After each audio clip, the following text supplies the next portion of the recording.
대한예수교장로회 통합총회가 추진하던 한반도 종전 평화 캠페인을 놓고 교단 내 일부 인사들이 반발하고 있습니다. 종전이란 단어에 이념적 성향이 담겨 있다는 이유인데요. 예장 통합총회 내 다수 목회자들은 한반도 평화에는 보수 진보라는 구분을 하지 말아야 한다고 강조했습니다. 이승규 기자의 보도입니다.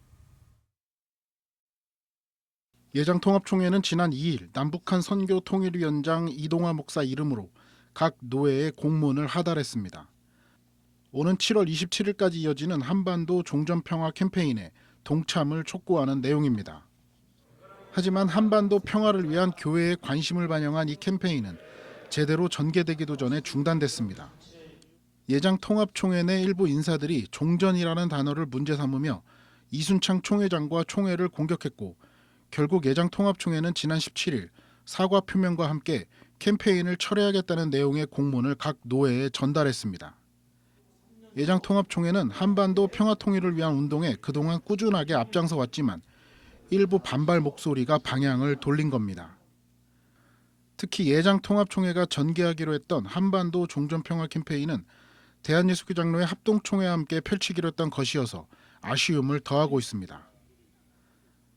종전이라는 단어를 문제 삼는 이들은 북한과 종전협정을 맺으면 주한미군이 철수할 것이라고 우려합니다. 종전협정이 이루어지면 미군이 대한민국에 주둔해야 할 명분이 약해지고 이것이 주한미군 철수로 이어질 가능성이 있다는 주장입니다. 하지만 한반도 평화운동을 꾸준히 해온 이들은 이 같은 일부 주장은 기우에 불과하다고 말합니다.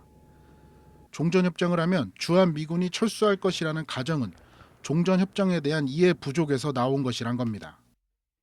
한반도에 평화협정이 된다고 해서 주한미군 철수를 강요한다든가 우리의 결정에 따라서 주둔시킬 수 있는 것이기 때문에 아무런 염려할 문제가 아니라고 생각합니다. 종전평화협정을 추진했던 문재인 전 대통령도 주한미군 주둔 여부는 종전평화협정과 관계가 없는 한미동맹의 문제라고 언급한 바 있습니다. 특히 지난 2018년 미국 트럼프 전 대통령이 주한미군 병력을 2만 2천 명 이하로 줄일 수 없도록 하는 미국 국방수권법의 서명을 완료함으로써 주한미군 철수는 사실상 불가능해진 현실입니다. 독일 역시 통일 이후에도 주독 미군이 주둔한 바 있습니다. 일부 극우적인 목소리에 무릎을 꿇은 예장통합총회 결정에 우려의 목소리도 나오고 있습니다. 함께 캠페인을 진행하기로 한 예장합동총회 내부에서는 종전평화 캠페인과 관련한 목소리가 나오지 않고 있기 때문입니다. 예장통합이 이것을 취소한다는 건 말이 되지 않고요. 또 그 총회 남북한 선교위원회에서 모처럼 평화협정 지지하는 서명운동을 벌였는데 이것을 취소한다든가 변경한다는 것은 옳지도 않고 또 합의된 바도 아닙니다. 그러니까 그것은 잘못된 것으로 생각합니다.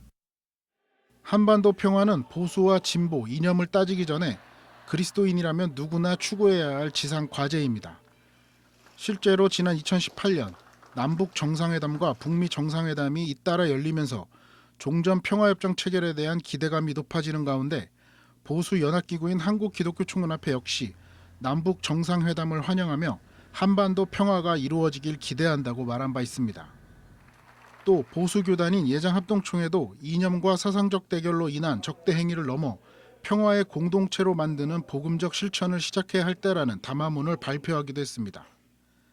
세계교회협의회도 1억 명을 목표로 한반도 종전평화협정을 촉구하는 서명운동을 전개하고 있습니다.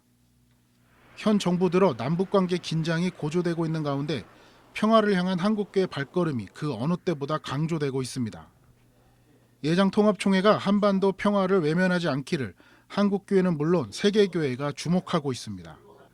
CBS 뉴스 이승규입니다.